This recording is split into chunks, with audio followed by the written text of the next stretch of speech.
అలాగే నంద్యాల జిల్లాలో కొత్తపల్లి మండలం శివపురం గ్రామంలోని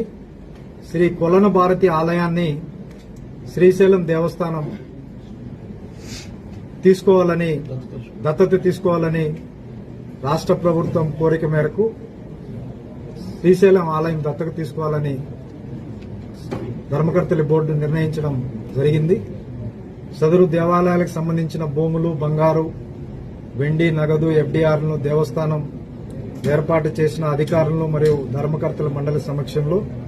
స్వాధీనం చేసుకోవటం, కొలను భారతి ఆలయాన్ని అన్ని విధాలుగా అభివృద్ది చేస్తూ ముఖ్యంగా ఆలయాన్ని సందర్శించే భక్తులకు కనీస సదుపాయాలు కల్పించడం పట్ల ప్రత్యేక శ్రద్ధ కనపరచాలని తీర్మానం చేయడం జరిగింది. అలాగే గత సమావేశంలో నిర్ణయించినట్టుగా